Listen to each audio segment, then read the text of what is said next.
Stop it. I just want to do my thing. Now I feel awkward doing it in front of you guys. Just watch more closely. I think at this point, Danny, like, We should be private. we are just extensions of each other, so. That's very philosophical. It's also boundaryless, and I don't like that. You are your own person.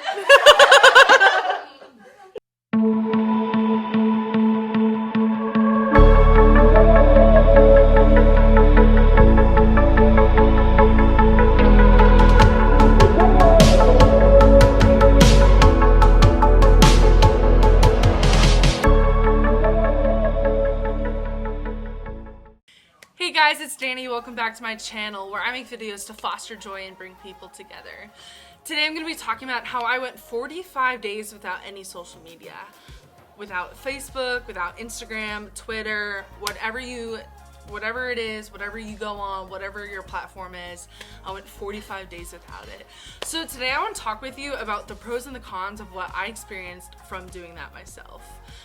So the first thing I want to start out with is, along with going 45 days without social media, I put my phone on grayscale mode.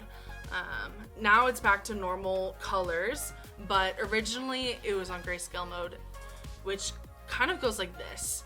So first you'll go into your settings, then you scroll down to your accessibility, go into your display and text size under vision, scroll down and you'll see something called color filters, and you can go ahead and flip that off, which then you'll be able to see this the grayscale mode. And then whenever you want, you can flip that back on. So I did that for 45 days, and I experienced a lot of good things, and also there was a lot of hard things that I experienced too. So I'm gonna go through the pros first. The first thing that I realized was there was a lower amount of screen time that I spent on my phone. Normally I would spend about 6 hours on my phone. That's including work or texting people or scrolling through Instagram or Facebook. But this time it was more around 2 hours, including my work time and texting people, which is very helpful, which goes into my second pro. A lot of that time that I would have spent scrolling through Instagram or going on Facebook or YouTube or Twitter or whatnot, I actually filled my free time with practical things, and I actually went to sleep. Instead of scrolling through Instagram for like 20, 30, sometimes 45 minutes before going to bed, I read a chapter of a book and then went to sleep, and I actually have been sleeping a lot better since then. But I had time to fill my life with practical things like getting my laundry done, or actually cooking myself some dinner or lunch, or you name it. Like, I was able to have more of that time to invest in the people around me, which I think was extremely important, especially when we're quarantining in one house in these days. The third pro that I found was that I didn't find myself comparing myself to others as much. This was probably the biggest difference that I found for myself over these past few weeks. I kind of expected the lower screen time. I expected that with not being on my phone as much, I would fill my time. I didn't realize how much of a mental impact it would have on me.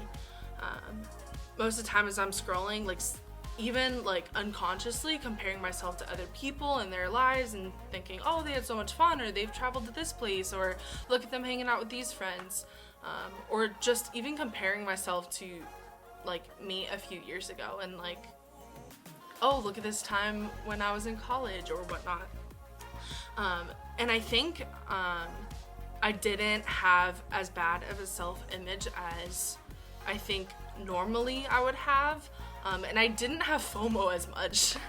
I didn't have the fear of missing out because I wasn't looking at things to miss out on, which I think definitely helped. And the fourth pro that I want to add into it was that I didn't really have any distractions. When I was investing in people, there wasn't always the like notification on my Instagram buzzing, or this person messaging me on this platform buzzing. So I was more focused on to what was in front of me. Now, with all these pros, there were also a few cons. The first one was that without being on social media and not everybody knowing, I missed out on invites to things that I normally would have known about, like friends from different teams I've been on or in college doing group Zoom calls or FaceTimes. I missed out on those things. Or they would text me in the middle of it and be like, why aren't you here? And I'm like, I didn't know about it, so yep. The second con that I think is worth mentioning is that I felt a little bit out of the loop. Things that people would talk about in my house or I'd hear about here and there, I felt out of the loop on because I never heard about these things. Like, oh, this person got engaged, or this person is traveling to Europe. Probably not during this time, but you get the point. Like, big life things I would miss out on. People's announcements, or people telling me about what college they're going to next, or they're moving here or there at some point. I felt a little bit out of the loop on those things. And the third one was just, the third con I think is that on like platforms and networks where I wanted to expand myself and had all these ideas to go out and do, like, oh, I want to post this on my social media, or I really want to work this into my Facebook or Twitter or YouTube. I didn't have the time or the opportunities to do that because I gave up social media. I gave up those platforms for 45 days. So yes, I wrote all those ideas down and hopefully they'll be coming to you soon, but I wasn't able to do that in the moment. Which, going back, these three cons of missing out on invites or feeling out of the loop or not being able to expand our network as much as I wanted to, they're not huge issues. They're not things that totally wrecked my world that I missed out on or completely threw me through a loop one way or another. So if you're thinking about maybe doing a social media detox, I personally would really recommend it. I think it definitely helped my mental and emotional state. It made me present to the people in front of me, which, especially during this time of quarantining and sheltering at home with the COVID-19, I think it would be really smart to do during this time, to focus on the people in front of you rather than people who are not exactly in front of you. I mean, we're all doing the same thing. We're all sitting on our couch or watching movies together or cooking new foods. So social detox and see how that helps you in your life. Maybe you won't be comparing, because guess what? Comparing leads to despairing. So why do we do it?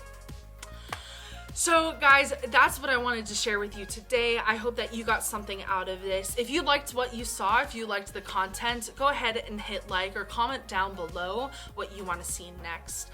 If you've ever done a social detox, let me know how that went for you. So comment, like, and guys, hit the subscribe button so that you can be alerted when I come out with more videos. All right, guys, thanks for watching. Catch you on the flip side.